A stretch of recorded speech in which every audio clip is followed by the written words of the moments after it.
my friend. We are back to talk about Timothy McVeigh some more. We're just obsessed with him. Can't get Can't. our minds off of Timothy McVeigh. We decided we'd do this debriefing from our wild conjecture episode. Conjecture episode. Yeah, better just expand on the conjecture. That's the thing. It's like when you're when you're doing more conjecture instead of like straight facts, there's like a lot more to talk about and speculate on. It's true. That's so true. Yeah. Yes, conjecture as a scientific basis. I couldn't agree more. I mean, what else is it, right? Yes. So, yes. So, and it was interesting too the last time when we did the first Oklahoma episode, we had a technical difficulty. So, we had actually ran most of the episode, gone through most of it, and realized that it wasn't recording on my end. And then we started it again, which then gets kind of confusing as to what you already talked about or didn't talk about. So we had Oh, talked about the yeah. so we had talked about the Turner Diaries when we first recorded on the bum recording that we did, and then when we did it again, we didn't talk about them, which I I thought didn't even was realize that happened until just now when yeah. you're telling me that. I Whoops. I know. It's kind of, but we had talked about it at such length, just 2 hours beforehand. Like even I, going through it, I'm like, well, we already talked about that. Right. Oh my God. So I know. So there was a little bit of, there were some things that got dropped from our original conversation. So, we're gonna talk about that today. Yay. Okay. So I want to start out just by saying this, that it is my personal opinion that this bombing of this specific building would have happened even if Timothy McVeigh had never been born. So I am Oh, going, oh, spicy. I like that. Yeah, same. I also take that view. yes.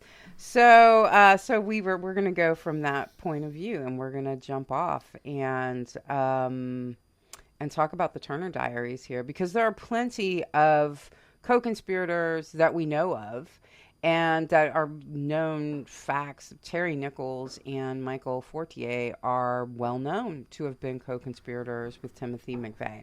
Yes. They didn't go to prison, though. They're actually both in a witness protection program to this day. So we know of them, and then there's other potential co-conspirators that will come up. So let's start with the Turner Diaries. For I think most people at this point in time probably actually do know of the Turner Diaries as they've re-entered American imagination this year, which we'll get to. Mm-hmm. But for anybody who hasn't heard of the Turner Diaries, it is a fictional diary written under a pseudonym Andrew MacDonald, but the real author is William Luther Pierce. And this is a fictional diary published in 1978. The first entry being September 9th, 1991, which I think is also kind of funny that it's a right wing futurist story that's set like 10 years in the future. I think that's funny. I think the right wing, like, they They're, just do things they don't that have that like much I forethought. they don't, and their vision is coming to fruition so quickly, like if you look into like Afrofuturism or something, it's like in 3057, Yeah. this is what's going down. But if you look at right wing futurism, it's like 6 months from now, so all right, so this book was actually presented at McVeigh's trial because pages from the book, which I just find this so suspect, but pages from the book were found in the getaway truck. Um, Who's ripping their I just book apart? right, who is ripping their book apart? So, Maybe highlighting? Maybe right, highlighted maybe pages in a big book? our dog eared Dog pages, eared. right? Right. And so The FBI refers to this book as the racist Bible of the right. Also something I find suspect. Just because the FBI is involved. I'm like, Right. Valid. But there were highlighted pieces of the book, and I'll get to that in a second. But yeah, pages were ripped out, and they were in the truck with highlighted excerpts on them. I looked and looked and looked. I spent a good amount of time on several different search engines looking for the exact pages that were in the truck, and that doesn't seem to be relevant anywhere. I mean, I did not look at the direct trial transcripts. I haven't seen the direct trial transcripts anywhere, which you can usually find, but I haven't seen them. So I find it odd that I can't, what pages from the Turner Diaries were in there. So all I'll be able to share is what was supposedly highlighted. Mm-hmm. So, William Luther Pierce, the author of this racist trope, I guess it's a trope, it probably is now, was born in 1933, incidentally, the year Adolf Hitler became chancellor, just offhandedly. And then William Luther Pierce died in 2002. So he was an American Nazi with a doctorate in physics from the University of Colorado, which he graduated from in 1962. I am dropping neo-Nazi from everything because I don't understand why we say that. It's not new. This is the same Nazi party that it ever has been. It's not like Nazis stopped and then they started again. That's so true.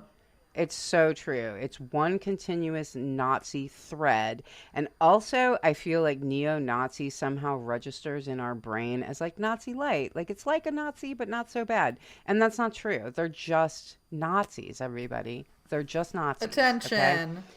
They're Nazis. Attention. They're Nazis. So he's an American Nazi with a doctorate in physics from the University of Colorado. After that, he became an assistant professor at Oregon State University that same year.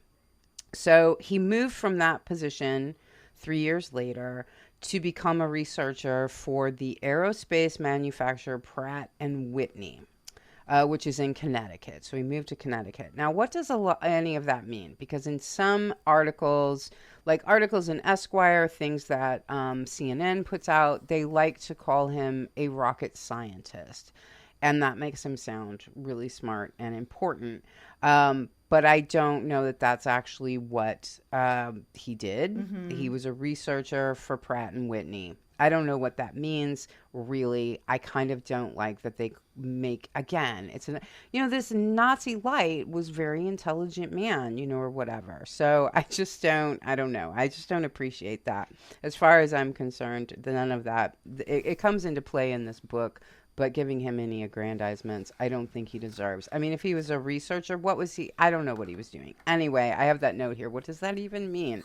And I don't know. What difference does it make? What difference does it make? Obviously, those things are like strategically added to articles to either like uplift or demonize whoever the person is talking about. It's just like, I don't care if he was a rocket scientist, if he's literally a Nazi. Right. Unless he's also working for NASA, because we need to keep track of all the Nazis in NASA. Absolutely. I mean, they can just say he was a researcher for an aerospace manufacturer. They don't have to call him a rocket scientist. I'm just saying. So, because that was his actual job. And I couldn't actually tell either how long lived that position was. He went into that position in 1965 in Connecticut. But he moves to DC in 1966, and I don't know if he's still with Pratt and Whitney at that time. I could not find that out. It was different times. 1960s was different times. The phone was in the wall. You didn't, right? So, generally speaking, if you left an area, you left the job that you were in unless they had an annex somewhere, and I couldn't find that information. So I don't know. He might have been very short-lived at this aerospace place. But in D.C., he becomes associated with a Nazi, named George Lincoln Rockwell, and he was the stone cold founder of the American Nazi Party. So they say. Shortly after Pierce, the writer of the Turner Diaries, met Rockwell, which was in 1966, months after that, in 1967, Rockwell was killed. And here's this thing once again. Wikipedia says he was assassinated. And I'm like, what does that mean? So I look into this a little bit more. Like, who killed him? He was assassinated. That sounds like such a big deal. You know, this friend of the rocket scientist was assassinated, right?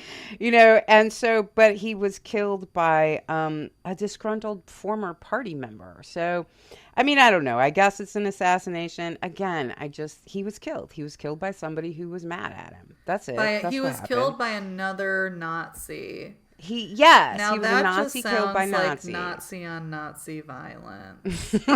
I'm telling you what. Can we talk about that? Yes, exactly. So that is so weird that they would say that isn't a whatever. Right. I mean, I don't know. I don't know what. I hate this country. Right.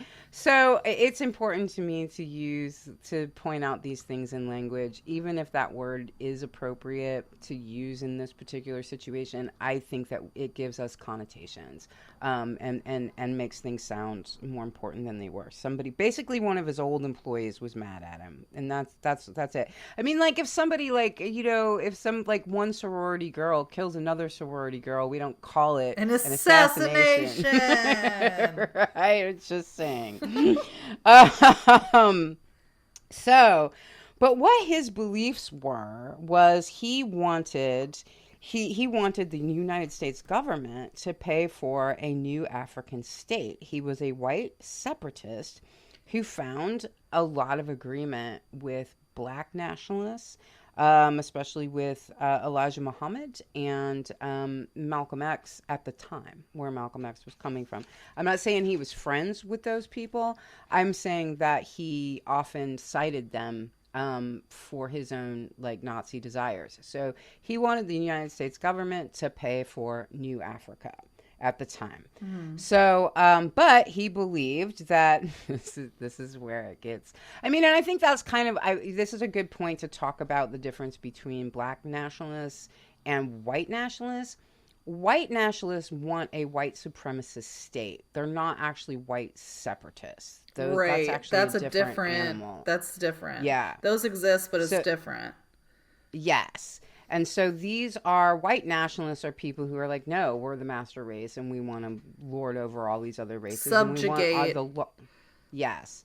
And we want our laws to officially state those things. Like we have a de facto white nationalist state in the U.S. now, but it's not necessarily specifically stated in the laws as being racially based, which is what a white nationalist would want. Now, a black nationalist, what they want is they're separatists. They want a separate nation. They do not want to be ruled by white people. They don't want white people in their government. They don't want to have anything to do with that. They want their own state. And that's very much the difference between white nationalism and black nationalism, which I do think is confusing in the current conversation that we're having in the world. For reasons that I can understand. They sound like the same words, but they actually have very different meanings. So here's where this guy, this is the Nazi guy, who the author of the Turner Diaries befriended.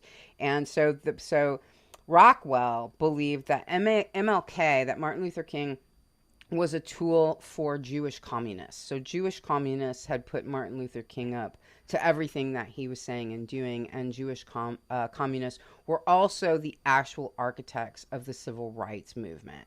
So this is why this guy is a Nazi, because, because he believes that Jewish people are evil and also very intelligent and diabolical, and then believes that black people are not intelligent enough to actually do the things that the civil rights movement was doing. This is where this man was coming from. These are his beliefs.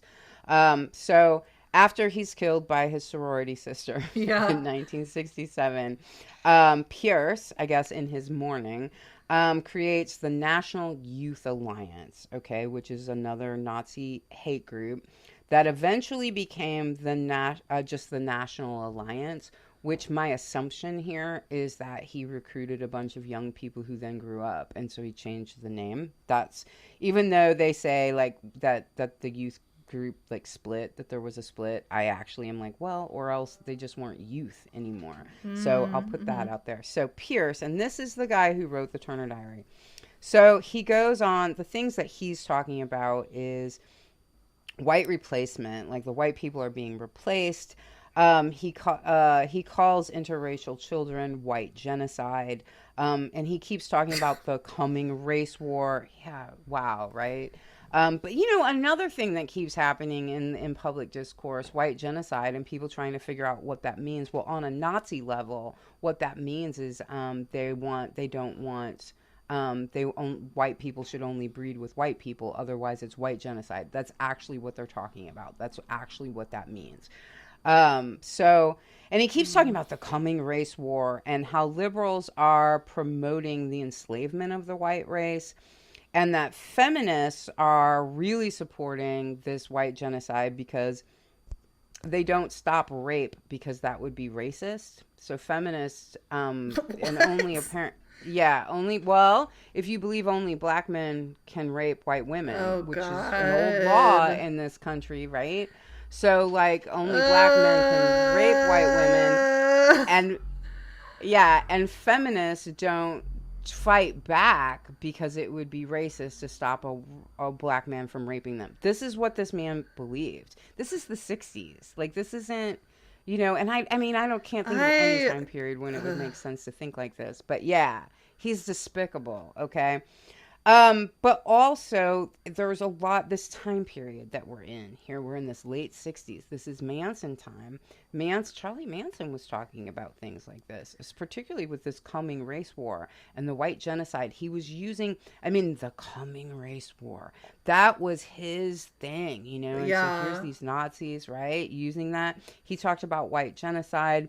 I don't know about that rape thing. I don't know if he believed that or not. But the point being, this time period, you have these people that are talking in this very, I guess the word Charles Manson kind of cracks me up on this one is like he thought he was going to be the only white person left, and he was going to come out of the caves to rule over the black people. It's at least more creative than some of this Pierce nonsense. Okay, right. But anyway, also apparently from reviews that I've listened to of the Turner Diaries, it's apparently this is talked about quite a bit. The black men raping white women and white women allowing it is something that happens many times in the Turner Diaries, which is 120 pages long. So it's a very slim book to have that happen more than once, just to say. So I think it's something that Pierce was very excited by, frankly. All right, so all these dudes have like weird racist cuckolding fetishes, and it's do. like, Oh my God. Ooh, get a life. Oh my God. please. So, and the review that I'm going to recommend and put up on our Twitter also is one of my absolute favorite anarchist content creators on YouTube, which is Matt from Thought Slime. That's the channel, is Thought Slime, and it's Matt. Don't know his last name. I don't think he gives it. But his content is fantastic. Much of it is really, really good. And he did a review of this book that's just a couple of months ago, because this book has come back into public knowledge once again, which I'll get into a little bit later on. So the Turner Diaries are said to have galvanized two organizations, the Order and the Aryan. Oh gosh, I forgot the last word of that. That one's not that important to this story. The Order. Keep the Order in mind. The Order is going to come up later. But according to FBI, other people who've looked into this book, the Turner Diaries, are supposedly very important to these two Nazi groups, the Order. Keep that in mind. So it is said that these diaries inspired the Oklahoma bombing and that they even radicalized Timothy McVeigh. But we'll come back to that idea in a minute. So the Turner Diaries feature a character named Earl Turner, and these are his fictional Okay, wait, bombings. before we get into this, Yes. I just want us and our audience to just like take some deep breaths because this all this information, I hate this. Everything we're talking about is so upsetting. Yes. I'm just taking some deep breaths. Yes, it's a good idea. Okay, I mostly just needed that for me.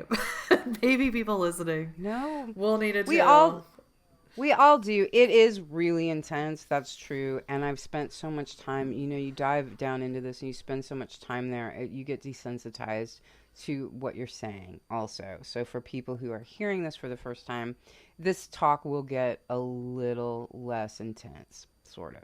I mean, Okay, I'm so here for it. This is like real. This is real life. It affects all of us. yeah, It's it horrible. does. It's like the intricacies of like white supremacy, which like it's fucking horrible. And like not diving into Yeah. it, you're not understanding how real, like what they're actually fucking How real? thinking. It's like way Yeah. easier to just like give passes to like your racist family members if you're not like Yes. actually understanding the extremities that like these groups are thinking. Like it's really fucking crazy that people are out there thinking these things. Like it's Yes. horrible. It like makes me so upset, and it's like it's just it's like people are literally in our government who think Yeah. these things.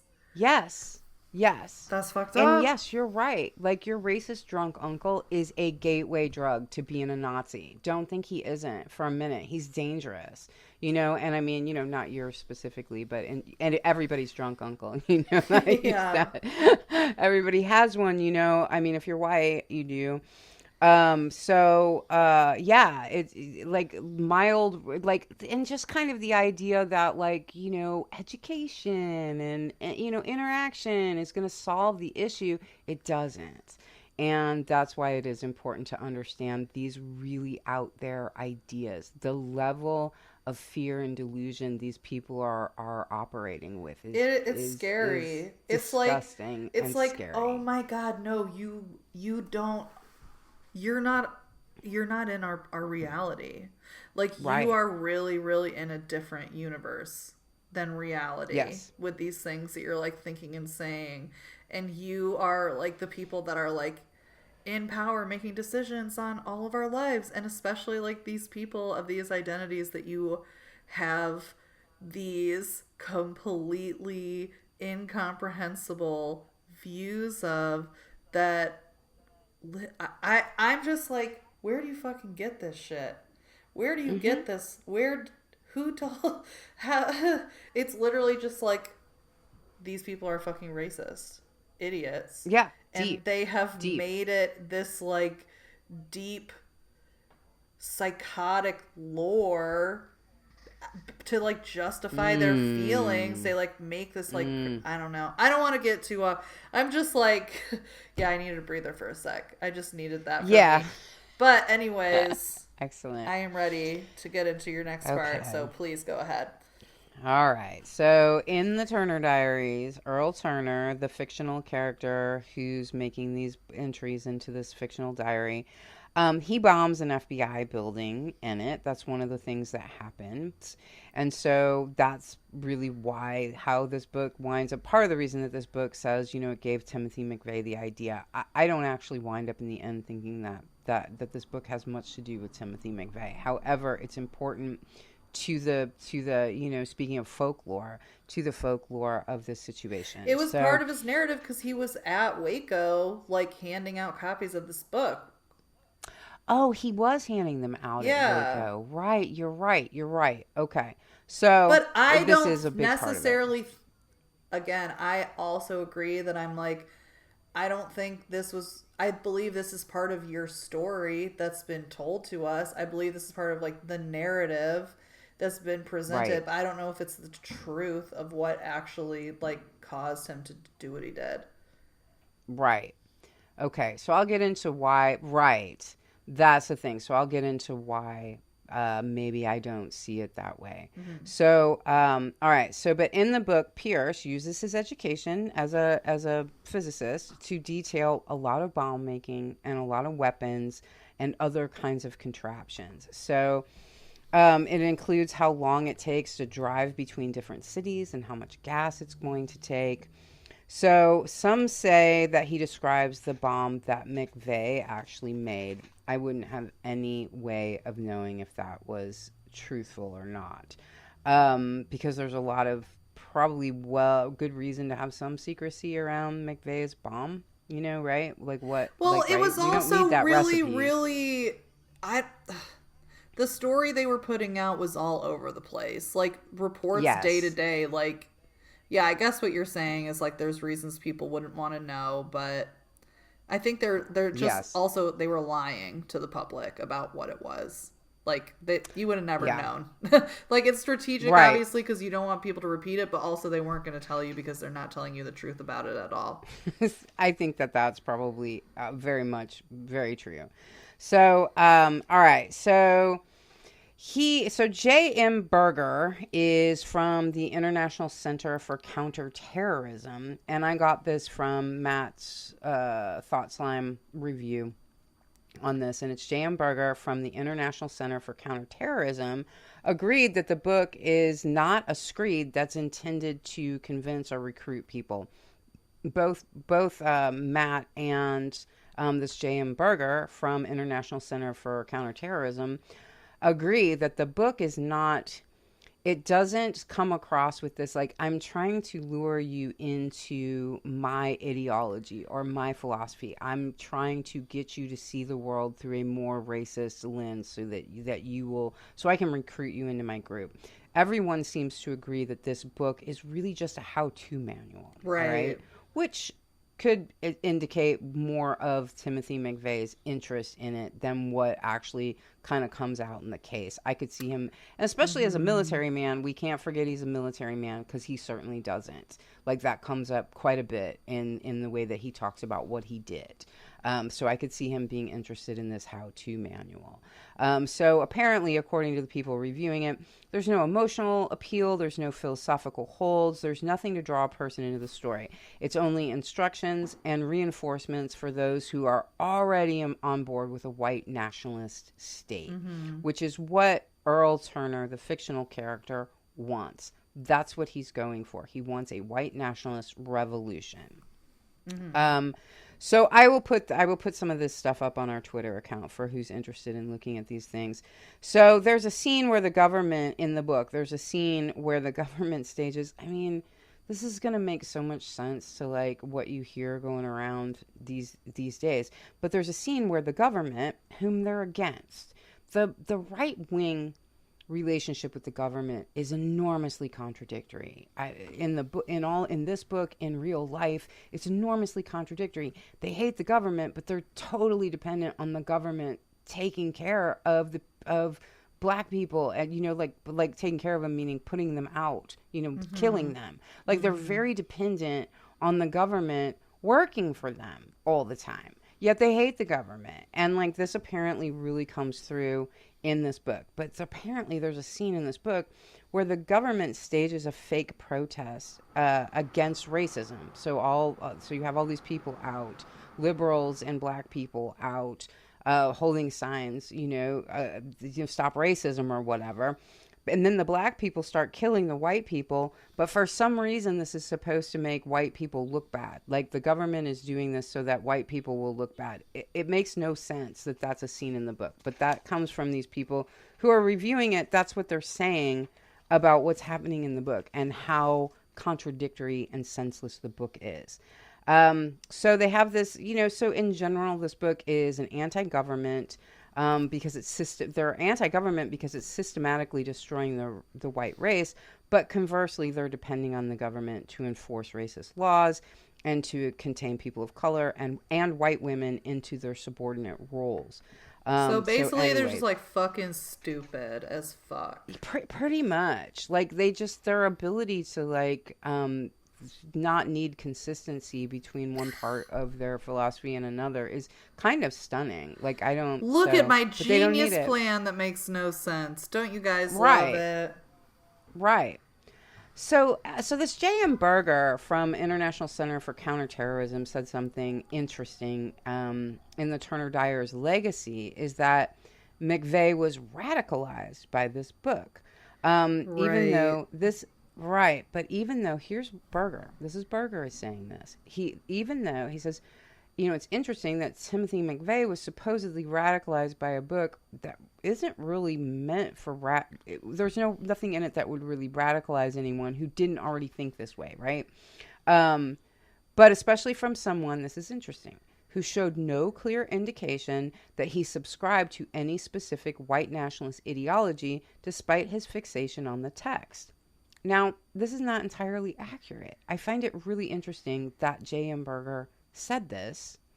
But like many things with Timothy McVeigh, he contradicts himself constantly. Okay. So, according to Lou Michel and Dan Herbeck, who are co authors of Timothy McVeigh's authorized biography, which is titled American Terrorist, the Oklahoma City Bombing, McVeigh had in fact indicated that he had become an anti-black racist during his tenure as a security guard in Buffalo, New York. So this is before he joins the military. And he tells them, no, I actually got to feel pretty racist during this time period. And he, during that time, was consuming a good amount. He said for about a year, I read all this KKK material, and then actually joined the KKK. So for Berger to come out and say there was no specific indication that he had those feelings, that's not really true. Okay, so that's interesting to me. So at least not according to McVeigh's own story about himself, which we can't always trust, right? So, but according to McVeigh's own story about himself, he said, I joined the KKK, but I quit because, and this does sound very Timothy McVeigh to me. After everything I've read about him, I'm like, I could almost see him having this blind spot when he joins the KKK.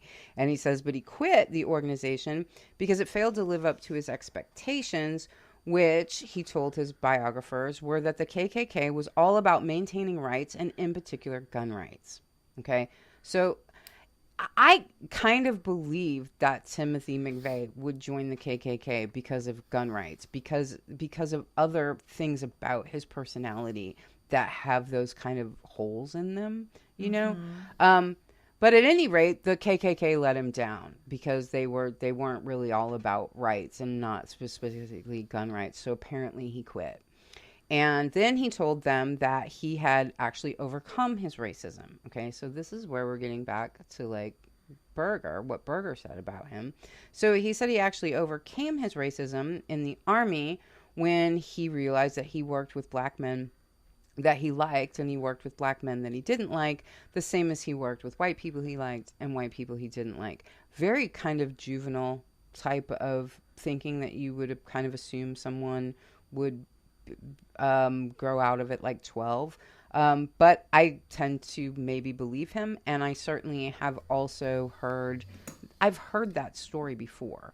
I've heard of other people who other white people who overcame their racism from being in the military because they did basic training with people of color. Yeah, and I think like right? the US is extremely, extremely segregated still. Like very many white people grow up Yes, without being around any black people and it's true. only stereotypes that they know. So It's absolutely true.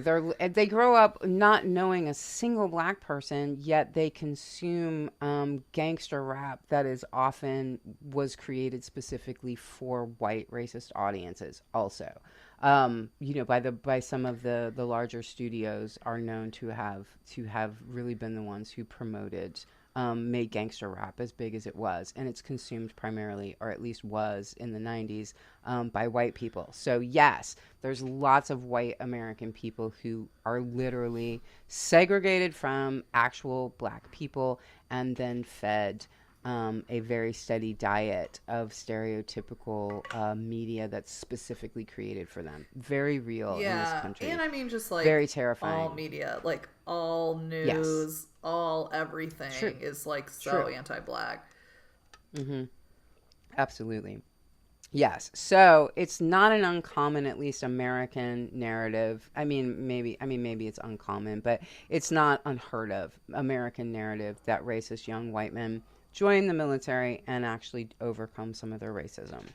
But it's interesting that they didn't see him as holding these racist views. So did he Okay, really but join the also KKK? interjecting like Yeah. just because you got over your racism towards black people, like he was, well, which I don't think just because you like make a black friend, it does not undo like your Agree. internal anti-blackness. But Agree. also, it's like he was literally like in the Gulf War, like he was learning a Yes. lot of racism while he was over there, Yes. like anti-Muslim, anti-Middle Eastern Yes. racism for sure. Absolutely. Absolutely. I agree with all of that. Absolutely. So I keep wondering in this whole thing. So still, we're like, what the bombing of the Murrah building had to do with racism? Yeah. That's still, we're still, that's still a big, this looming question, right? Especially from a man who is supposedly in grief over the children of Waco who were they were interracial children, some of them that were killed there, right? So here is this white man who's grieving, supposedly. People say he showed great emotion about that. I also think Timothy McVeigh could show you what he wanted to show you. Mm-hmm. I don't, right? So I think he was a charmer and a manipulator. I think he was more charming and manipulative than he was actually as intelligent as he thought he was, and we'll get to some of that. But supposedly he's in grief over the children of Waco. He's deeply angry about the children of Waco. So what does this have? So what does this have to do? So what does racism have to do with the bombing of the Murrah building? And that question, I don't know how well that gets answered until we get a little bit deeper into the story here. Okay, so some say that the Turner Diaries, all of radicalized Timothy McVeigh, instructed him on the bomb and indicated the location. I don't think it did indicate the location, but there is much to be discussed on all three of those points. In the diaries, a federal building is bombed. That's it. It could be any federal building. It wasn't specifically the Murrah building.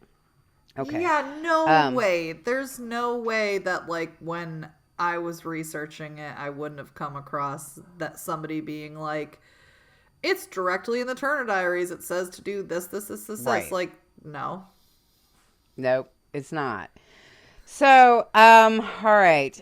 Just as a side note here, Pierce himself, the author of the Turner Diaries, condemned the bombing as, you're going to love this, as a tactical error, since the U.S. was not yet involved in a white nationalist revolution at the time. So it was not yet L appropriate. O Uh L. huh. It was not yet appropriate to blow up federal buildings. Well, guess And so what? here, I'm not surprised that like a white nationalist disagrees with like something the government did because I mean, I think the government planned that bombing, obviously. So, yeah, right. It's in there somewhere, for sure. It's somewhere in this story. So, for sure. They're there. They're there. So, yes, but he also, he's not condemning it, morally. He's like, yeah, I mean, good job, except your timing's totally whack, that's or whatever. so funny. I know, right? And here's, my own personal point of view again on, going from what I think of Timothy McVeigh's psychological landscape, which, it's 25 years later. I'm sitting in my house looking at the computer. And I'm not a psychologist yet. I do have opinions. Okay. Same. I So still do have same. opinions. Yeah. I have thoughts on the matter. I too Um, have. I mean, I have more thoughts than I'm saying on for right. anybody to hear on air. But yeah, but So, from his psychological makeup, the thing is that if he was so enamored by the Turner Diaries, if this was his Bible, and he's carrying these pages around in his truck or whatever, being the way that he was, he never ever would have let up on the author being telling him it was a tactical error, because like his tactical for Timothy McVeigh, his capacity to be tactical was primary to him, right? So if he had been so attacked, that's all he would have talked about. I just want to say that my viewpoint on Timothy McVeigh. He just would have been obsessed with it. So, and he wasn't. I He didn't never brought read it up. as I mean, I read some of his. I read one prison letter of his. I think definitely not as many as you. I guess I feel like Timothy McVeigh got recruited into the army because he was like a vulnerable in some sense of whatever Mm, many ways you want to have that word. So that's like how you recruit people in the army. You're like, oh, we're going to do this big thing for you. You're going to be a hero, blah, blah, blah, blah, blah. So right. then fast forward, that's how they recruited him to do this thing also. It's like Yeah. you are in a vulnerable position because you're trying to apply for this special forces thing that you're clearly not cut out for. Hey, Right. guess what? Also, I do love that it's 4th of July and you can hear fireworks behind me. I But know. but it's like you're in this vulnerable position again. I mean, vulnerable again is a word that can mean many, many things. But it's Right. like in context, like he's applying for this thing he didn't get it, or he probably wasn't right, and they're just like, ooh, but we have this like other really, really cool thing. So then again, he's Mm, in this headspace where he thinks he's like so, so, so great and doing these great things and becoming really great. And then he goes and he does the thing and then realizes like, oh, this is not great. Like, mm, this is not great. That's what right. I think. But Okay. again, Yeah. I know nothing, and this is conjecture show part 2, and I'm not a psychiatrist. I am just somebody at home 30 years later with opinions. Opinions.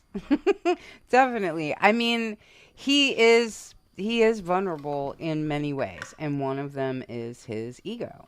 Yeah. So, and I want to bring this in since we're talking about the Turner Diaries, and like we've been hearing about the Turner Diaries more this year. Like what fascinates me a little bit about this book, it's written in 1978.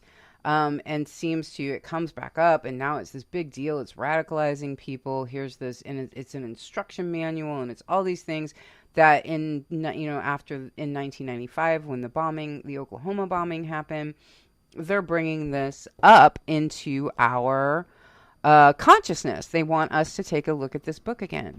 So we're hearing about the diaries again now in 2021, and I feel like here's this book that's written in 1978. It's more of an instruction manual for violence than it is to even radicalize people into an ideology. People that I'm looking at who reviewed it, one of them is somebody whose opinion I trust. That's a content creator, and another one is this man who works for the International Counterterrorism Center, right? So they're both saying the same thing. This is not a book to radicalize people. So, but it comes into the consciousness, public consciousness through this bombing, right? So it's like we want people to know that this book is out there. Kind of is somebody does, is the angle It's that I'm part taking of the right now. narrative. It's part of the narrative. So it's coming back up now in 2021. Why? Well, it's because people are claiming that there are quote unquote echoes. I am so unhappy with that word. I'm like, oh, echoes? Echoes. Let's make sure all the white nationalists that are out Uh, there on the town now, especially the young ones who weren't around during like the Oklahoma City bombing, let's make sure they hear about the Turner Diaries. We wouldn't want that. I mean, for echoes, I mean, there's echoes, right? So we wouldn't want them to like not hear about the violence manual for racists, okay? So, because there's echoes to be found, they say, in the Turner Diaries of the January 6th event that happened here in the United States. So, echoes. It just annoys the absolute crap out of me because what they're saying is that the Turner Diaries ends in a coup in which the white nationalists gain their contradictory goals and take over the government, which they hate, whatever. Um, and I don't know even where some of, like this idea, like I feel like the book ends in a coup, and so you have media people who are out here like, ooh, let's look at the Turner Diaries again. There's echoes because it ends in a coup. It drives home this idea that what happened on that day in this country was a coup attempt, which I don't agree with, and I absolutely think it's irresponsible the way it's being discussed in the media as being this coup attempt. It's terrifying to people, and I can go into at length what I do think that event was, but I That is don't think it was a interesting. coup. I mean, maybe we should talk about that some other time. I Right. haven't really thought Um, about it in different ways, I guess. So right. Well, I'm that's what interested. it's what they keep saying to us. It was this coup attempt to scare us, and then also now for echoes. It's kind of like saying, echoes. What does that mean? Did somebody fart in here earlier? I mean, is that I mean, you know what I'm saying? Like, it smells a little farty. I mean, that's Oh basically my what you're god. saying. So, like, I don't need you to introduce like 20-year-old kids who, racist kids who with guns and, who never heard of this book before. And it's this instruction manual for how to get more violent. I didn't need you to do that for Echoes. Anyway, I Right. want to say that, right? So, also, here's the other thing that happened this year. That's also a promotion. I am sorry, but this is a promotion of the Turner Diaries. Is that Amazon made a big deal, made a big public relations event out of removing the book from their sales platform. So, Literally, like, what does censoring books ever do? It gives the books more attention. Like, it's just ridiculous, especially since it's just like, Amazon's like, they're like, we're going to take that hit and stop to selling the Turner Diaries, which no one's purchased in 30 years. Thank you. Like, no, you know what I is mean? that what Like, they oh no. said? Well, I mean, they stopped. No, I'm saying that like they Yeah. took it off their sales platform, but they made a PR event out of it instead of just taking it down. And just being like, fine, we won't sell that book. They made this like, we're gonna, man. I hope Amazon survives losing, the sales of the fucking Turner Diaries. You know what I mean? Like they made a big deal out of doing this. Like this company that's criticized all over the world for their racist practices, that's like, well, that 25 cents we made once from the Turner Diaries, we're not going to do that Yeah. Oh anymore. my It's god. infuriating while it also get people, oh, what's the Turner Diaries? Oh, well, it ends in a coup, like what they tried to do on January 6th. I mean, just on and on. The way these ideas get embedded in us through advertising, like taking the Turner Diaries off of Amazon. And here's the other thing is that, if anyone wants to, you can buy the Turner Diaries from pretty much any other major bookseller. Books a Million sells it, other books, it's for sale all over the internet. Also, I am going to link it for free on our Twitter. If you want to peruse it, you can read the whole thing for free on the internet. But Amazon had to step out and get their mettle and advertise a lot of things they did not need to advertise. And by advertising, I mean the idea of what happened on January 6th, along with this racist violence manual. It's infuriating. All right. Plus, reiterating this title over and over just brings attention to the general public, and book bannings, like you said, they don't work anyway. Also, it gets us to in this mood for corporate censorship, which is vastly different than government censorship, but it gets us as a public as we start to demand that companies censor our online platforms. So, like after great public demand that YouTube take action on certain things that were happening, anti-Semitic Google was more than happy to step into that role and censor things for us on their platform. So, like, we have to keep in mind that these companies, they have agendas and they're Yeah. frequently very racist. and to demand that Google protect us. Like, from what? From Google? I don't think so. So anyway, that's a little bit of an aside, but I actually think it's tremendously important, since Yeah. this is our topic, because what they want us to do also is demand.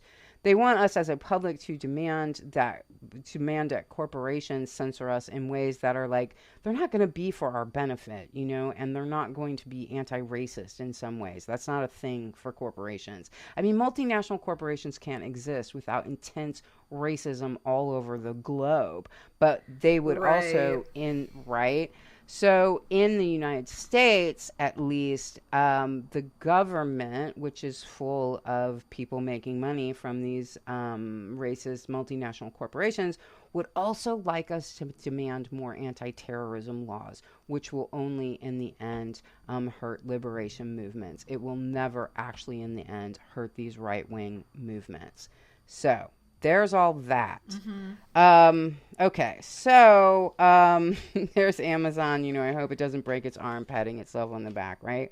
Okay, so um, okay, so the pages of the book supposedly found in the truck. Like I said, I couldn't find the exact page numbers. But if anyone knows them, please DM them to me, and I will look at them in my free copy of the Turner Diaries that I have online. Otherwise, these are the lines that CNN reported were highlighted in the book. Oh my I don't know. God. It kills me. It makes me think of that scene from the movie, that cult film, Heathers, where they're Yeah. like, why did she kill herself? And she highlighted, Eskimo. It was just this one word. Oh my Anyway. God. So I kind of laugh at this, but these are the two lines that CNN reported, was that highlighted in the Turner Diaries. It said, but the real value of all of our attacks today lies in the psychological impact, not in the immediate casualties. I mean, I guess that's a message to everybody in the truck. I don't know. And number two, the second one is, we can still find them and kill them.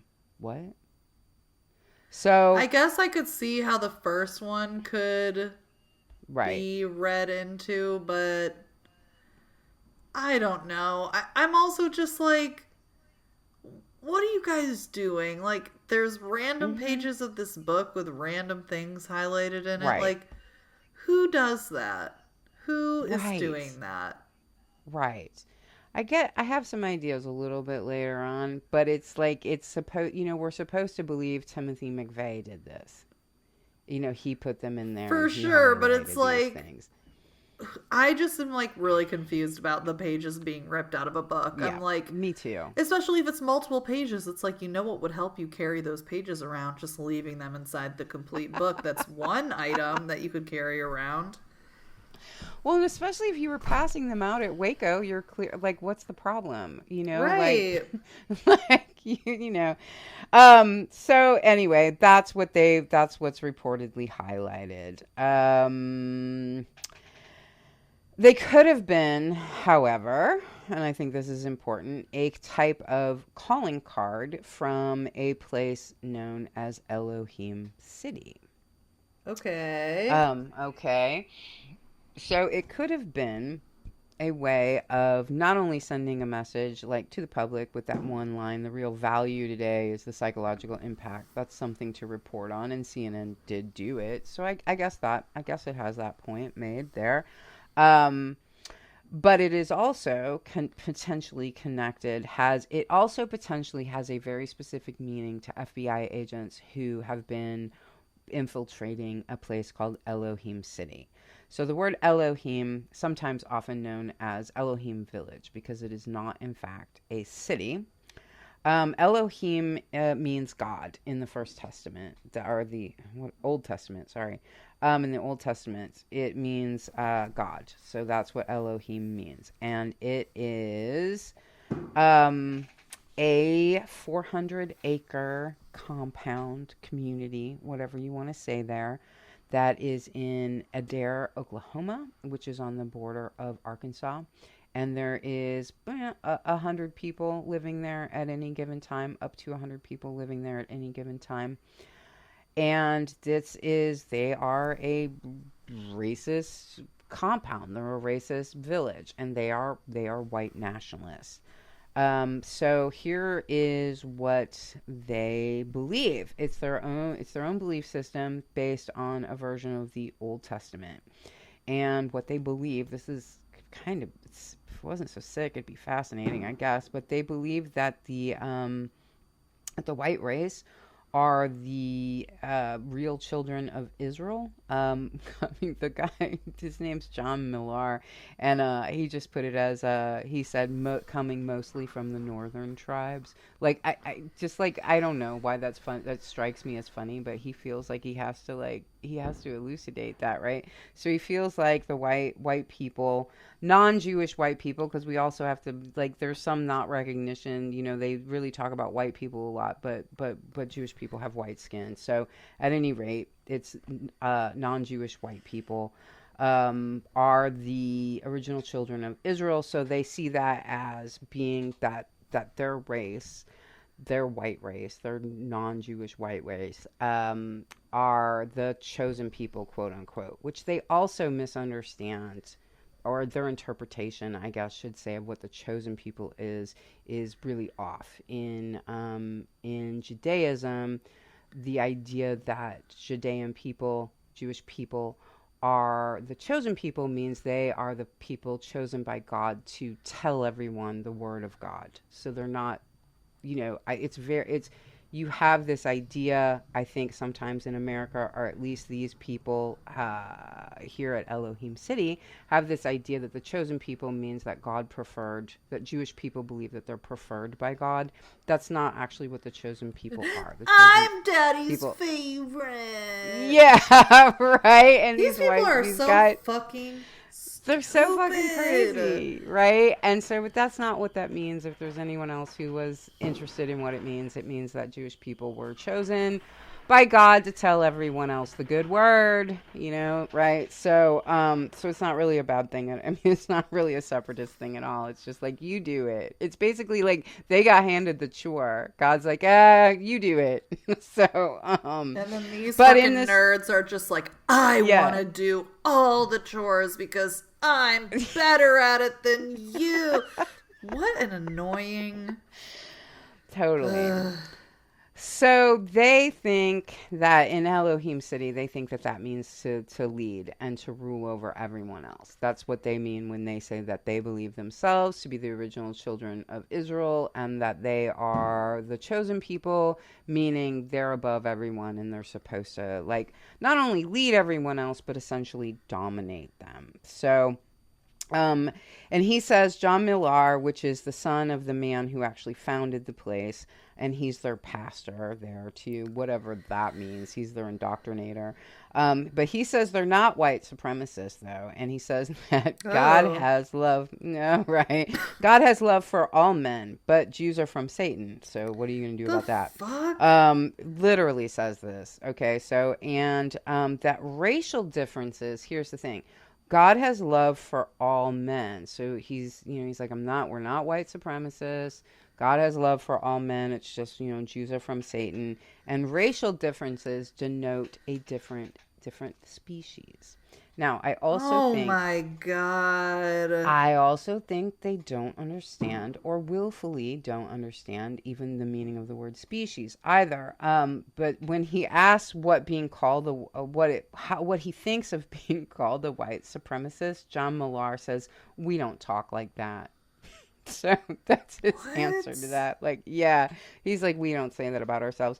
But his son, David Millar, then also in an interview that I watched, he's like, well, it's like this. And this is why I'm saying I don't even think they're willfully misunderstanding the word species, or they've just come up. I mean, at this point, you're third generation. By the time you get to David, like, you're third generation. David's probably never left this compound.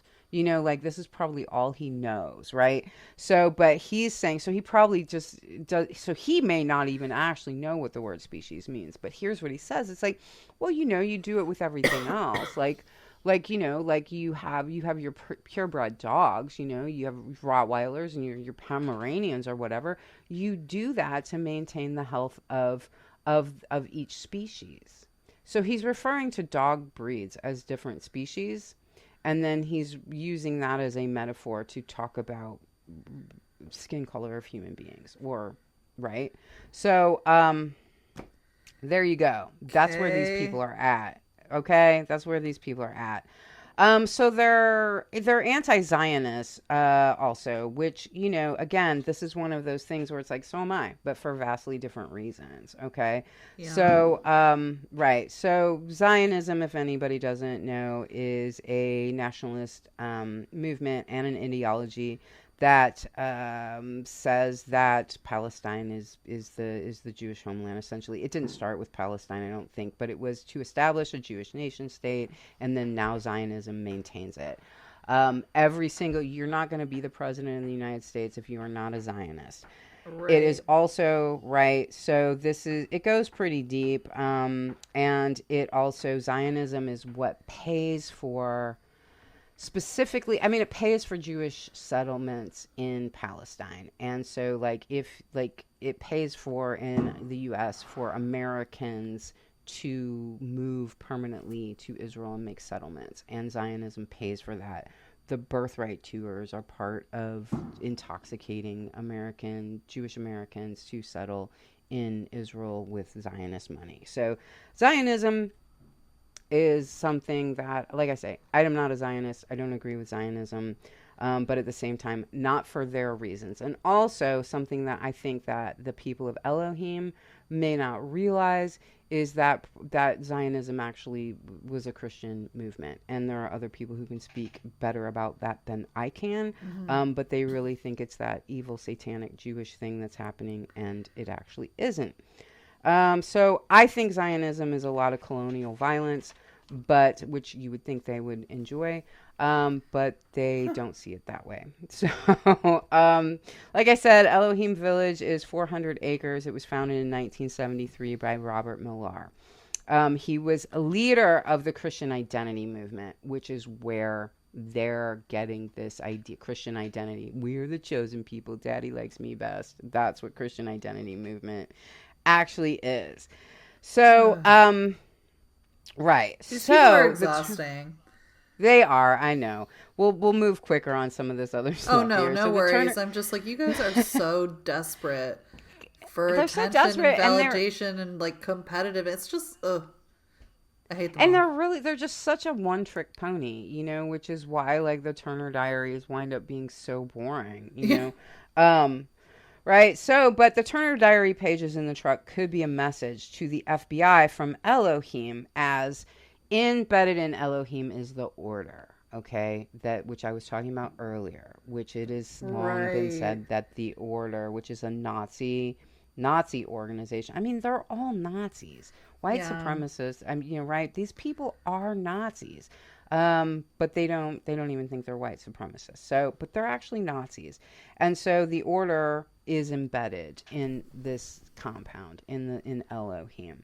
Um, it's one of the core groups at the village. And so the FBI is already infiltrating. There's FBI agents in Elohim infiltrating that. I mean, the FBI watches all groups, essentially, including white supremacists. Now, how that gets handled, how they treat white supremacists versus, like, say, Black Lives Matter or any of the civil rights movements, you're going to have two different things. But the FBI watches, get a drink. FBI watches all groups. The FBI has infiltrated everything. They're infiltrating everything you do.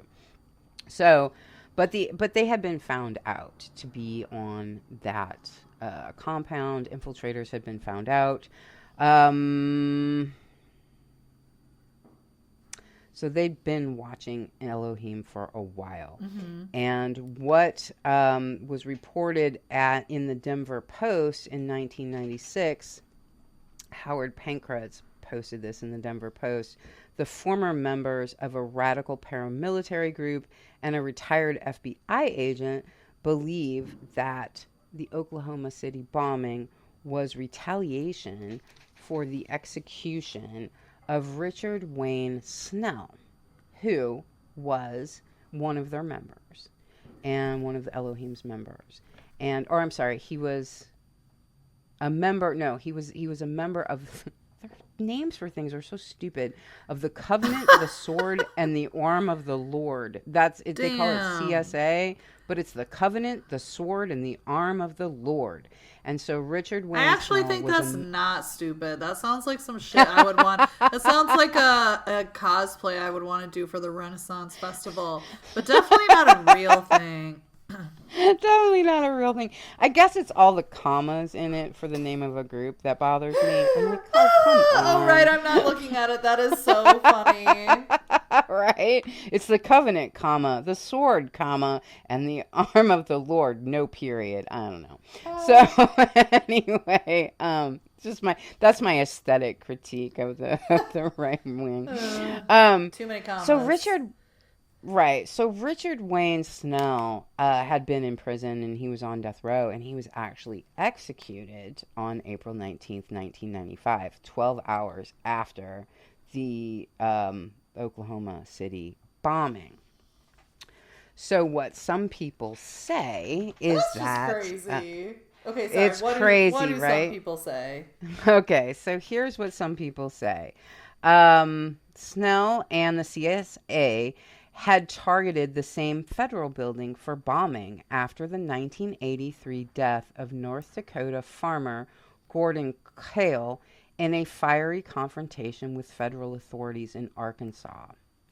A former high-ranking Arkansas prison official told Denver Post that during the 4 days before Snell's execution, Snell repeatedly predicted that there would be a bombing or an explosion the day of his death. The official, What? Alan Abes, Alan Abels, the official, which I think is the executioner, said he was so concerned that he took extraordinary personal precautions the day of the execution. Based on what I was hearing from the management team and briefings, I was concerned enough to take precautions, says Abel, a retired Navy officer who was legislative assistant to the director of the Arkansas Department of Corrections. So he was a legislator in the Department of Corrections. And he says he took extra precautions that day because of what Snell was saying. And Snell was known to have targeted the Murrah building in 1983. So, this is why we come back. Okay. Uh-huh. So, So this that is is maybe what. I'm maybe, so confused now, right? honestly. Right? It's very confusing and one of the great, I mean, it's why like if Timothy McVeigh is picked to run this show, to do this thing, and he's going to go down for it. He's getting picked because of his variety of vulnerabilities and his psychological landscape, which would be a great reason to pick this guy. And maybe a little bit, he has family. He has two sisters, mother, father still living, but he's also, he's what they kind of, when they're looking for somebody to do these types of operations, he's also disconnected in other ways, has trouble socializing, that type of thing. So he's not really aligned with a lot of people. So if they did pick him for this, it's because one of the reasons is because he was going to complicate it in such a way in the aftermath, which he has. So all of this is deeply confusing. I agree. So anyway, but that's why some people say that the pages from the Turner Diary in the truck are actually like letting the FBI know, we got it this time. We told you not to fuck with Snell, and you fucked with Snell, and we got you this time. All right? We took all this shit out, including all those kids, right? So, that's going on. All right. So that's the pages could be an indication to the FBI. Official understanding of the Elohim connection as told by Lou Michael and Dan Herbeck, who did the authorized. Now, this is the authorized version of Timothy McVeigh's biography. They're talking to McVeigh quite a bit, and they're getting his mail from jail. They're seeing everything that's going in and out. They're talking to McVeigh quite a bit.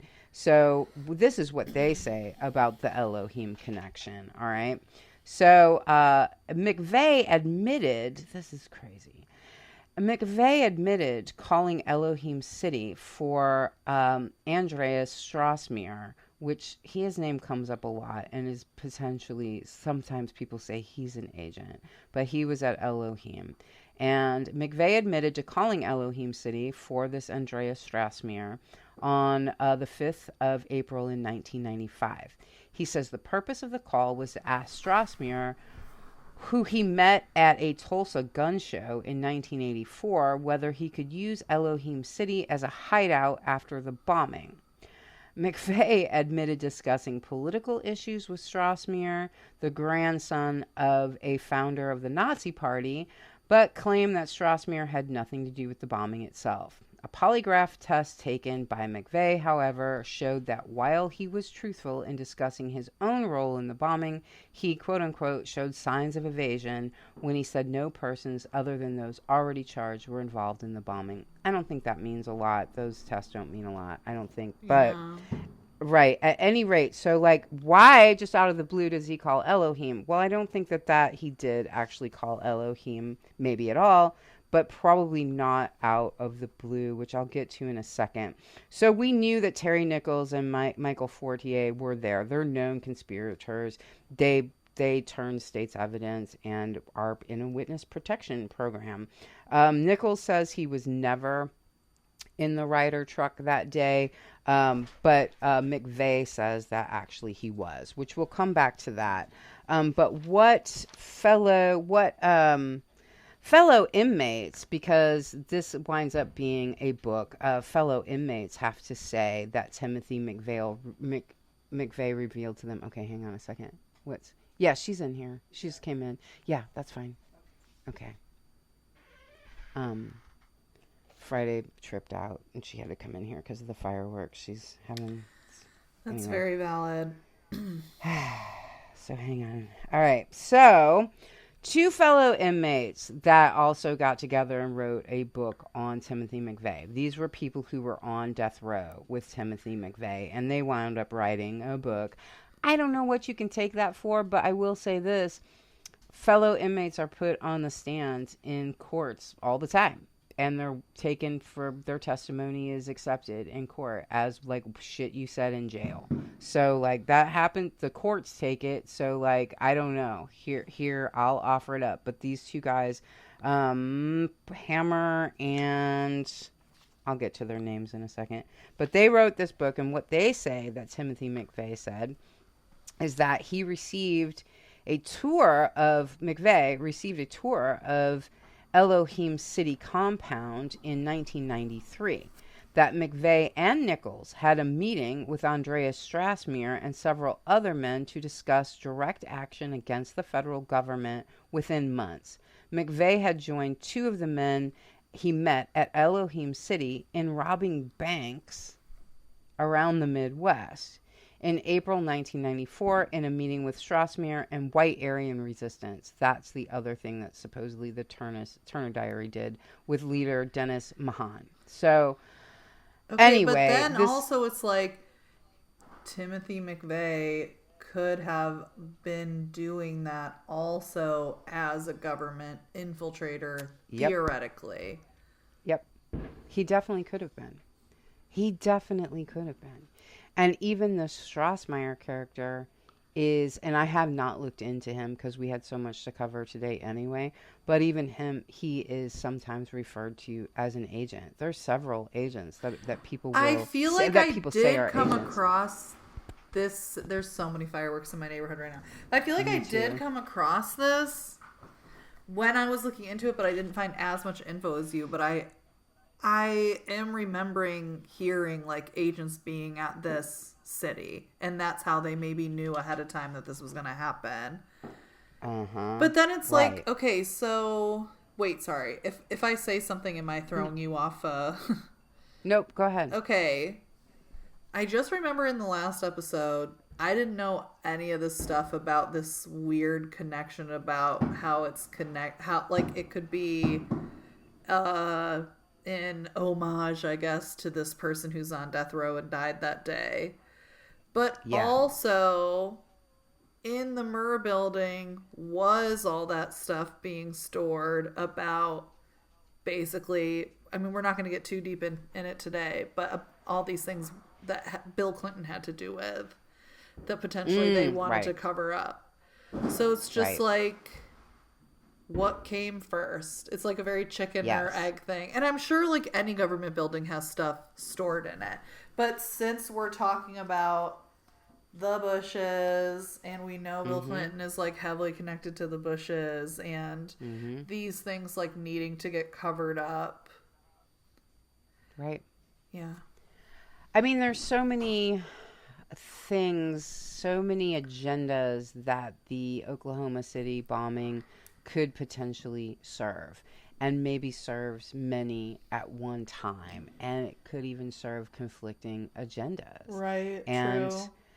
Timothy McVeigh was just not the character to be able to give us enough consistency in himself. I mean, just in who he was. There wasn't enough consistency for him to even be able to hand us that story. And then he has his own agenda here, which is a very odd one to say the least. Um, so with Terry Nichols, that we know was part of this for sure. Nichols says, I never, was in the truck. I never was. Now Timothy McVeigh tells a slightly different story, which is that he which is that at first, now they have all this stuff stored. They have the fertilizer and the barrels and everything they need for the bomb is not mixed up, but it's in this storage unit, just a storage unit, like where, you keep your stuff when you move or when, like whatever, just a storage unit, right? In Harrington. And it's all stored in there, and they're supposed to go there together in the Ryder truck, right? And fill it up and mix everything up. And so Timothy McVeigh says he gets there with the Ryder truck, and Nichols is not there in the beginning. Okay, so I'm going to back up just a little bit because McVeigh, he wants to be caught. So he is leaving a paper trail. He's leaving a trail behind him. And so he stays at the Dreamland Hotel, which I think is of course interesting and also makes me think like, just like somebody set up there the government would do. So he stays, right? It's very MK Ultra, right?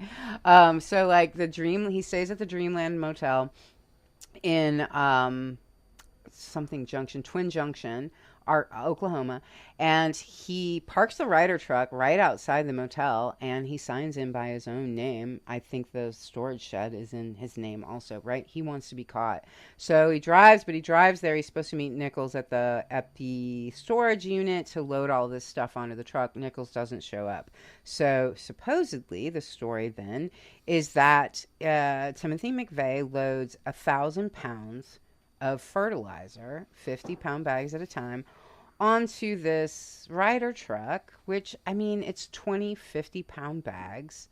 Okay. I just want to point out it's not a loading dock. This is physically laborious, doing this, right? It has to take him some time to do it. It's taxing. This is taxing, especially for somebody who'd been made fun of as Noodle McVeigh. All right, just saying. So, Poor him. all right, I know. So this is what he says happened, and then even his authorized biographers, they're like, and then, his authorized biographers said he had load the fertilizer, like cradling it in his arms, and I'm like, you're waxing poetic a little bit on that, Yeah. but okay. But then they get to and then there's, the barrels and the gasoline, which I don't, he had to mix that himself, which he figures out how to do that. Again, we're not being given the information on how the bomb works, which I think is for the best.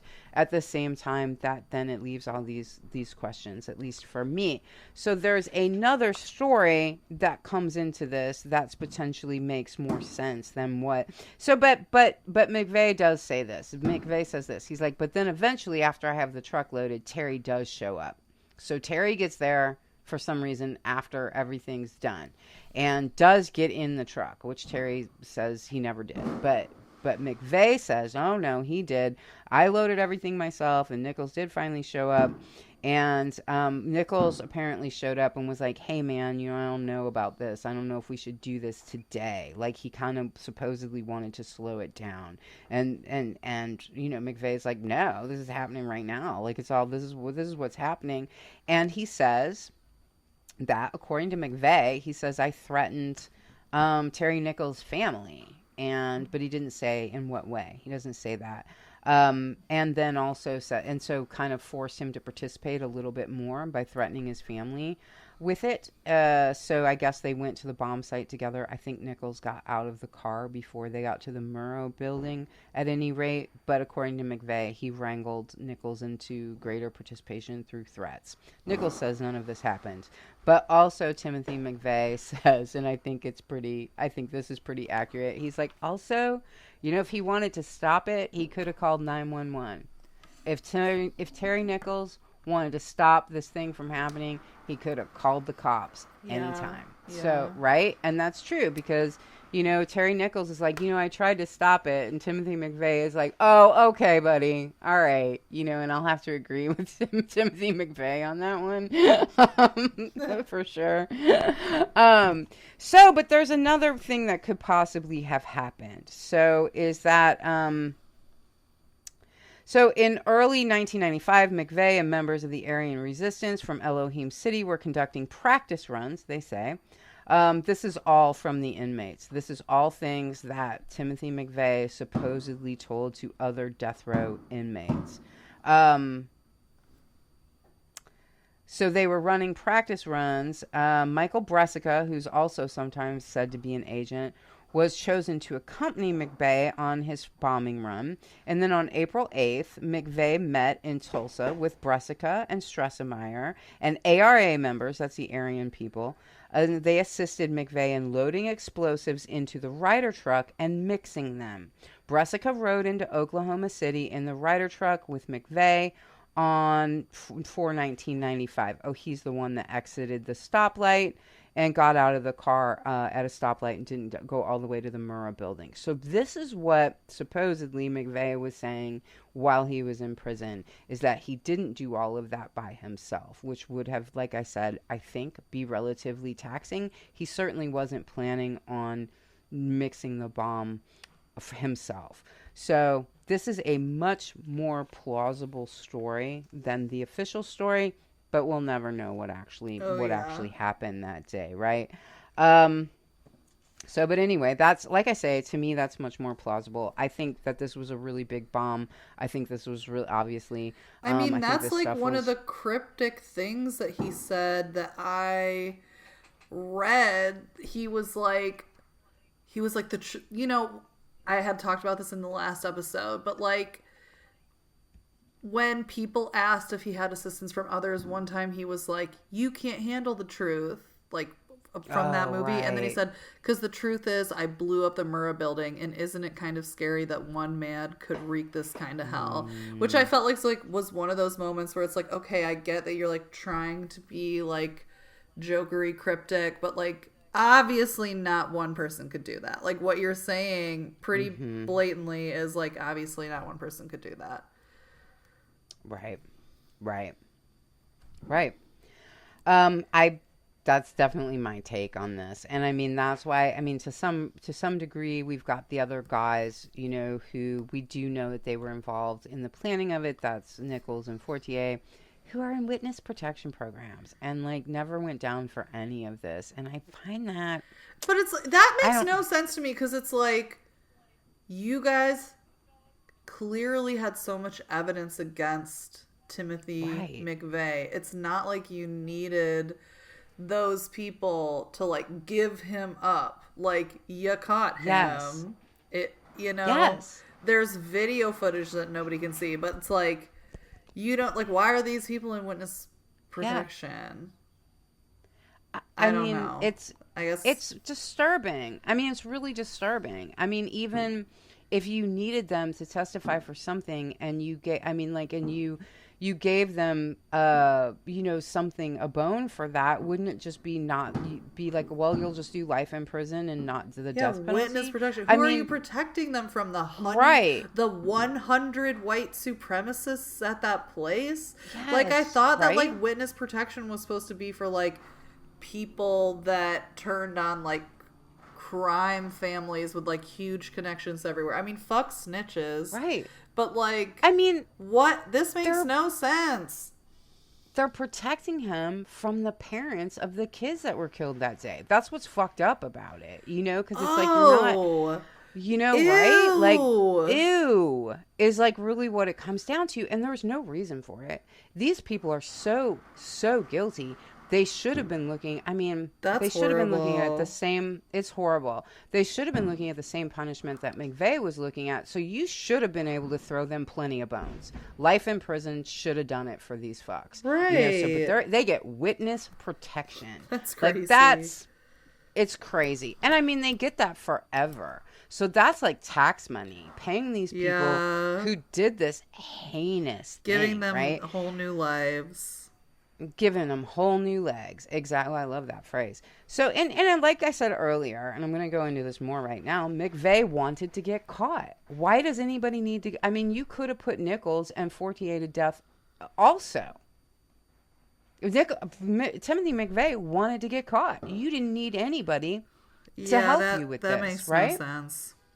It makes no sense. It's what draws it back more and more to this scuzzy idea that the government itself, or at least factions within the U.S. government, were somehow involved in this. So, Yeah.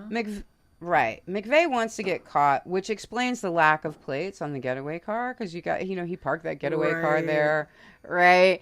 And it's funny too. There was a note in the car that he left, and it was like, I mean, you know, that's this what is I not like. abandoned. Like, that's what I was trying to. That's what I was trying to say last time. It's like he was literally driving like the junkiest, broken down, Yeah. like, please pull me over car. Right. Like, what? Right, with no plates on it. Yeah. And then when they pull him over, he's got a gun on him, a gun and a knife, and I forget something else. But he's got a gun on him, which would also be something I don't think you'd do if you didn't want to get caught. You know what I mean? But also his whole thing with the gun is that after they park the truck, they loaded up the front cab with explosives. And so if for some reason the bomb didn't detonate, he was going to go shoot the explosives, and then that would detonate the bomb. And that was really important to him. At least that's what he says. But it was really important to him because one of the things, this is what I'm saying about his like ego, is that like he's like, people say I'm a coward because I left the scene or whatever. He's like, but this I was prepared to do this. Like him carrying that gun and those explosives that he says were there. Who knows? That was his way of saying, now call me a coward. It doesn't fit, but like his ego works like that. Like he's really hung up on people saying he was a coward. Yeah. Like that's like, right, you know?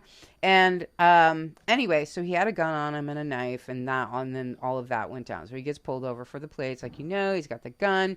That's what gets him. He's arrested because he has the gun. And so it's like, you know, 90 minutes later, they're like, oh, that's the bombing guy, right? It's all just really, you know, so, right? So even for somebody who wants to get caught, you know, you're driving down the street with no plates on your car, but this building just got blown up that like shook the whole city. Like people, I know a person who said that she was knocked off her couch when this happened, when the bomb went off. She was sitting on the couch and she was knocked to the floor. That's wild. Right? Whoa, I got such a chill on that because she's definitely telling the truth, right? Yeah. And so the whole city is literally shook, right?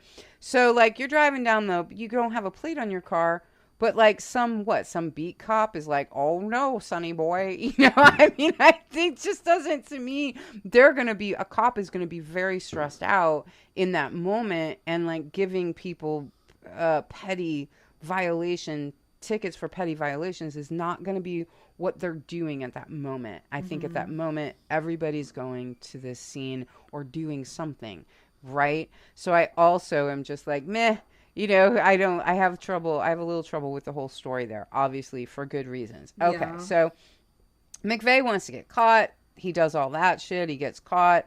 And what he continuously refers to over and over and over is that he wants the death penalty. He keeps talking about this. This has made so many people angry in this country. They were so mad that like he didn't he wanted the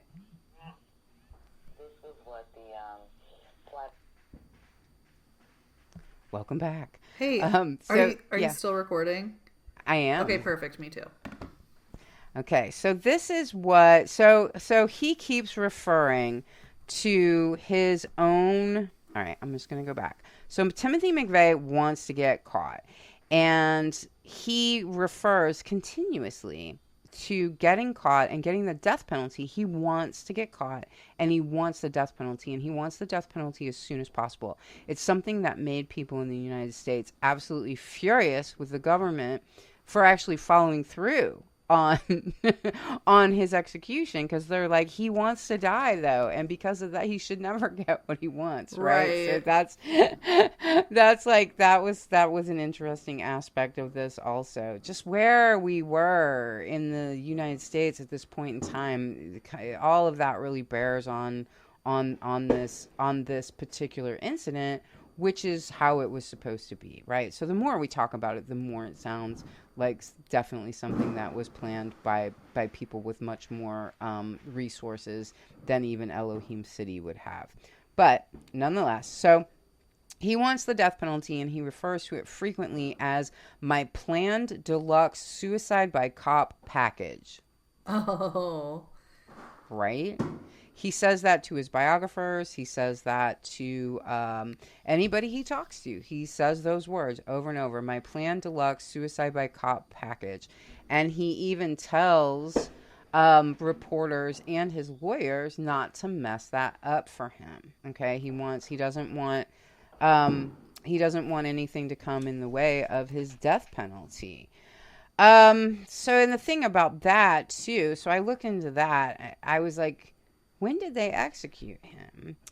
And so, which was, I got two conflicting things on that, but I do believe it was June 11th, 2001. They execute him, but he went on to death row in 97, May of 97. So that's like 4 years. Yeah. That's all he spent on death row, which is like nothing, right? So I actually Yeah. went in to look at what the median time for being on death row is at that period in United States history, because that's changed.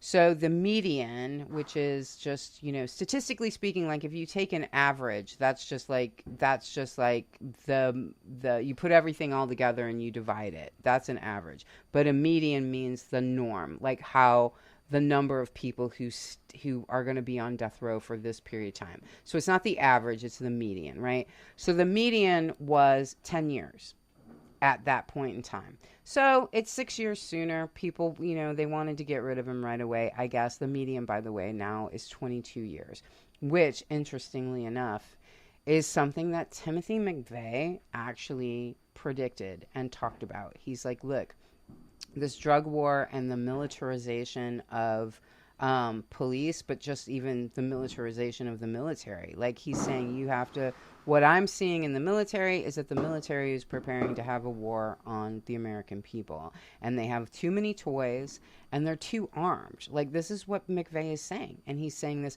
these government agencies, they have too much reach. They have too many toys.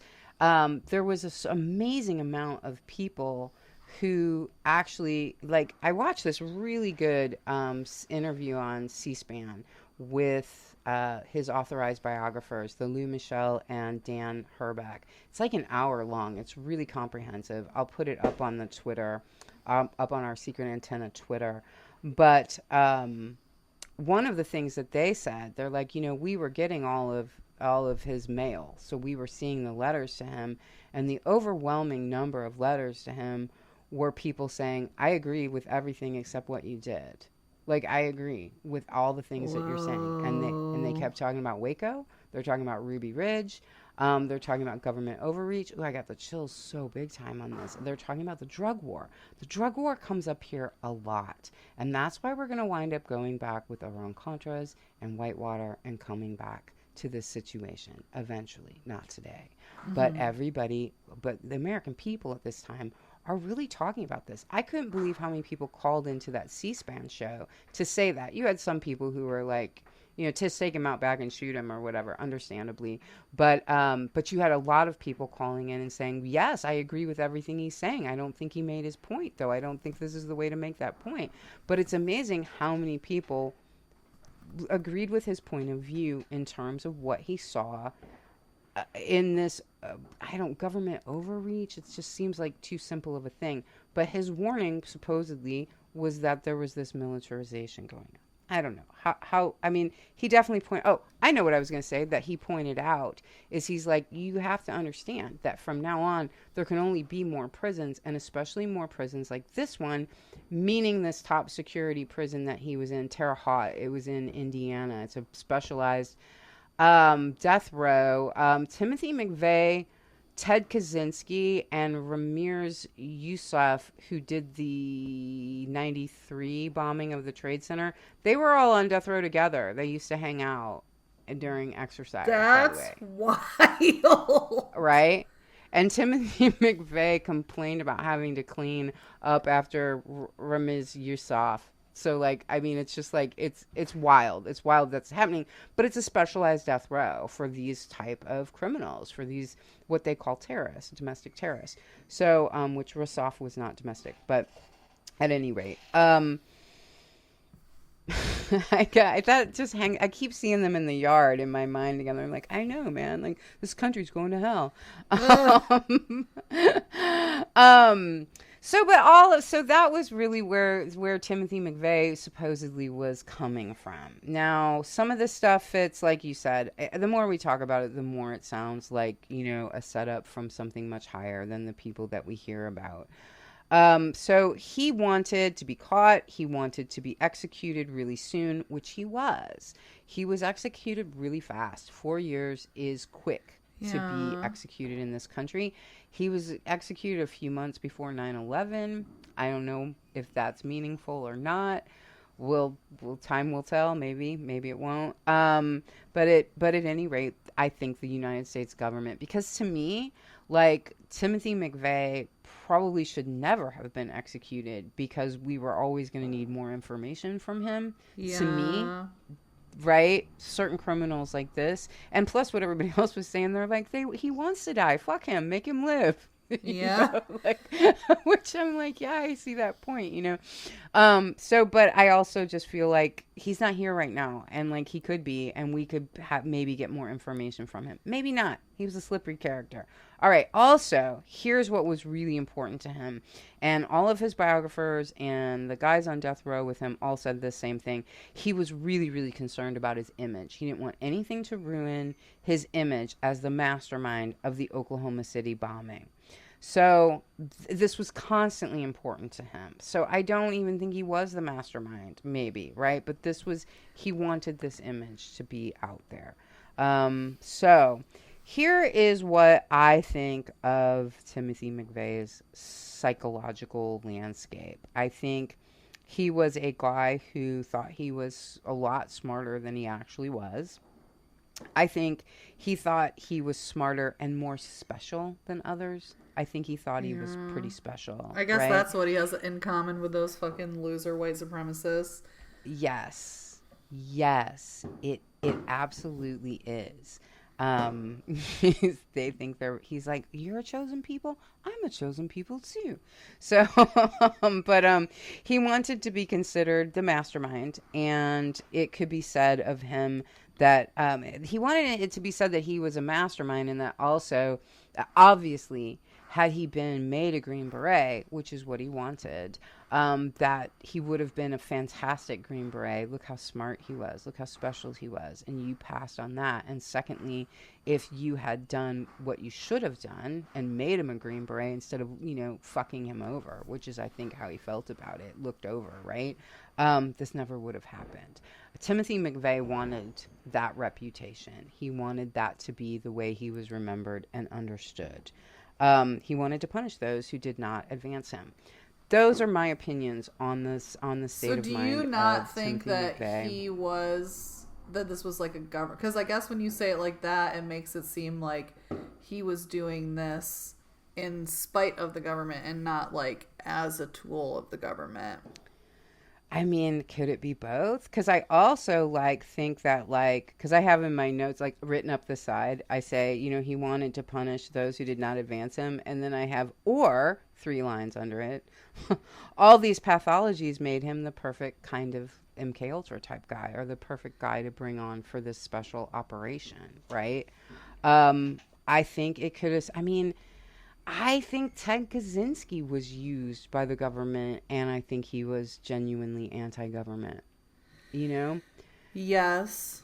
It's hard right? to know. I mean, it is conjecture. I definitely don't think in any way that the government didn't have a very heavy hand in this. Like you said at the very beginning, this would have happened if Timothy McVeigh was never born. I definitely also think that, and I guess we'll just never know what paths they take. And I really do hope I get to live long enough to learn a little more about what the government has been doing, but I just don't know if we'll ever really know, Right. I mean, we'll never know about Kennedy, and there's plenty of theories out there, but we'll never really know, so maybe not. Here's something that's really interesting to you. This is so Timothy McVeigh to me, from what I've learned here recently, more than I needed to know, buddy, which I don't know if we brought it up last time, but he and I are birthday twins. We're both, Taurus. We're both April 23rd. So anyway, much more than I needed to know about you, dude. But he told everyone that his execution was going to be faked. Because he maintained the entire time that he was in prison that's what it was. He was part of this special operation. That's when he talked to. The major was one of the characters he says he talked to. He was in an operation so secret that even the Secretary of Defense didn't know anything about it. He maintained that the whole time, and he said one of the reasons he was anxious to get executed, right, was because it was actually going to be faked. Here's that thing, where he goes, he's like, this is my Plan Deluxe Suicide by Cop package that he's saying all the time. But then he's saying this shit all the time too, right? What's going on with this guy, right? He's oh my really God, Timothy McVeigh is in witness protection. Oh my God, right? But so check this out. So he tells everyone my execution is going to be faked. And so he made a special request to not be autopsied. And I was like, wait, did they autopsy you and they murder you in the prison? And I looked it up, and actually, yes, they do. With lethal injection. Was very fascinating to me. I just learned this. But when there's lethal injection, they do an autopsy to determine how much anesthesia was in your blood to determine whether or not you felt pain. And that is so stupid. That's a waste of everybody's fucking time. I mean, they want to be able to see if because I guess there's 3 drugs involved in lethal injection. The first one is this very heavy dose of anesthesia, more than you would have for a surgery, right? Because they're killing you, so it doesn't really matter. And then the next things apparently are extraordinarily pain. The next thing is is something that paralyzes you. So if you don't get enough anesthesia and then you get paralyzed, and then they put the last dose in, it apparently is just fire going through your veins. So lethal injection is actually pretty brutal. I've done a lot of research on this. Really, really horrible. Right. And so I think a lot of times the anesthesia is not properly administered, but supposedly they're autopsying people to see if they felt pain or not. I don't know. Who knows what's going on there? But he requested to not be autopsied, so he wasn't. So, so he could kind of carry out this story too that actually is his execution was faked. And yeah, I guess he's in witness protection somewhere. Wow. Oh my What? God. Um, I know. So, yeah, I don't know. I think that's most of what I wanted to cover, except, also there's claims. Oh, also he claims to not have known the daycare was there, but then also doesn't really seem to have any emotion about the daycare being there, which anytime he's told about his lack of emotions, he says, I'm a pro, I'm a soldier. I learned all this in your military. Yeah, you taught me. You taught me. And so, and that's what he says. I'm a pro. I'm a soldier. So there again, we have this when people are like, why don't you care about those kids? You weep for Waco, right? But not for this. He says, well, I'm a pro. I'm a soldier. So doesn't that sound like he's at work? And it sounds like he's doing exactly what he did in the Gulf War, which is another thing that he stated also was part of his purpose, was to make the United States people understand that they're militarizing against the citizens of the United States. And he's like, here, you see what happened here in Oklahoma? That's what they do to everyone all over the world. And that's what they're about to do to you. That's what he says at certain different points in time is his reasoning for this. So, but he does state, I didn't know there was a daycare in there, which I find hard to believe. I find it easier to believe that he was at work. This was his job as a soldier. And he says, I'm a pro, I'm a soldier. Like, they were the enemy, and I don't have sympathy for the enemy. I was taught not to have sympathy for the enemy or their children, right? Because this is what U.S. soldiers do all over the world. They kill people's fucking children. So that's what he says about this. And again, weeping for Waco, he felt like they were victims. This was just a job, maybe. We don't know. We're not going to know. But these are things that Timothy McVeigh said, because they often don't match up. But he's a bit of an enigma in that way himself. So anyway, yeah, that was pretty much. There's also some talk about other buildings have been scouted. I kind of don't believe any of those stories. Supposedly Nichols and Fortier were scouting buildings in St. Louis and also in Little Rock, and they'd actually picked one in Little Rock. The TCBY building in Little Rock was supposedly going to be the first target. But Timothy McVeigh, when he saw a florist shop on the first floor and decided it was too civilian, because he was looking for something really specific in the building and that he wanted it to have as least collateral damage as possible. Again, that makes no sense, honestly, with any of his actions, and especially with the daycare being there. But he wanted a significant number of personnel from at least 2 out of the 3 following groups: FBI, DEA, and ATF.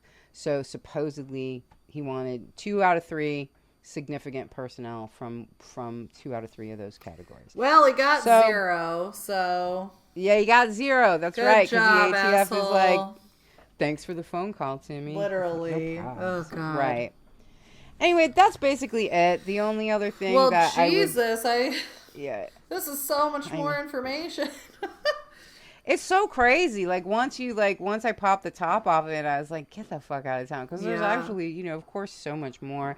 I guess the last thing I'd kind of like to leave with is I'd like to read it's a few paragraphs of Tim McVeigh's writing to a reporter at Esquire. And I just feel like it gives you an idea about Timothy McVeigh. So, if I may. Please. Phil, he says, after reading your most recent article, I am tempted to use it as a springboard to start correcting some of those quote-unquote myths that you mentioned. In the interest of brevity and fearing the wrath of my attorneys, however, I will stick to a single issue. I commend you for your excellent recall and your absolute fairness. Now, I know why you can't get a job.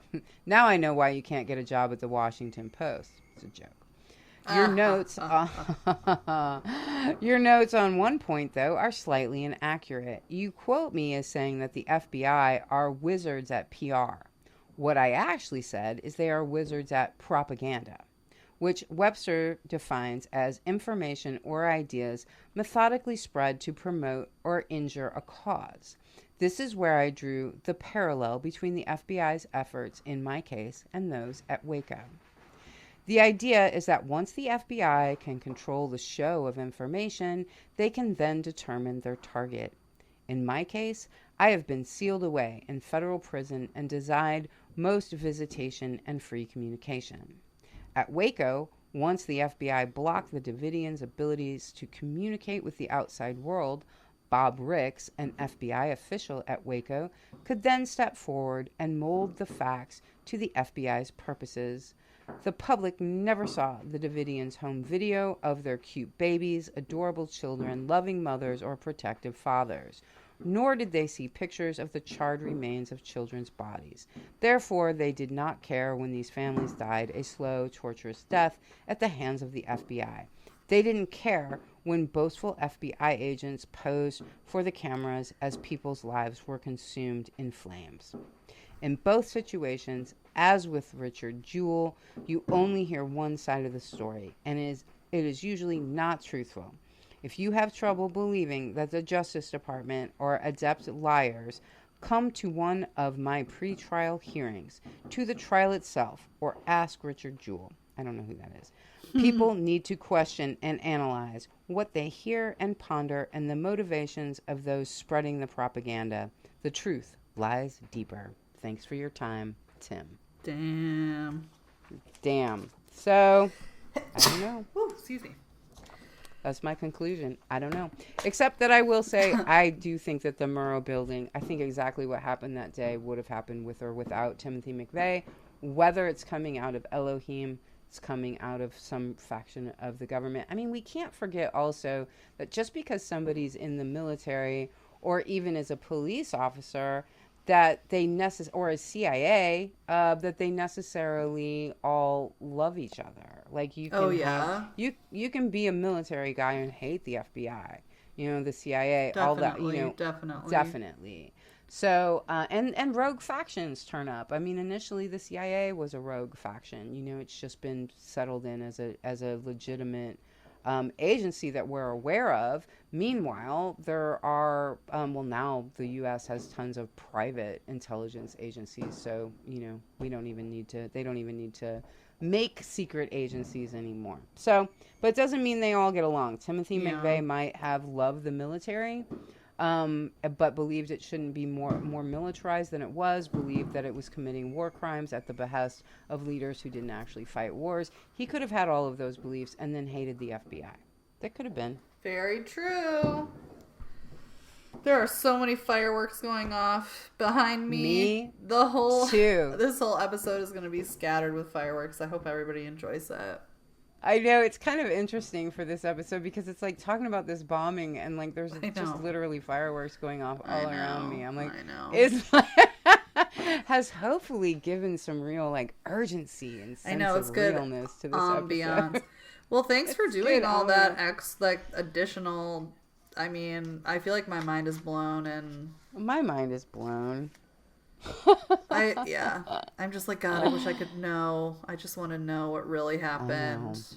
I always lean towards the government did it because I hate these assholes, but there's just so many ways they can accomplish a goal. So it is interesting to think about like how aligned were they in this process. Right.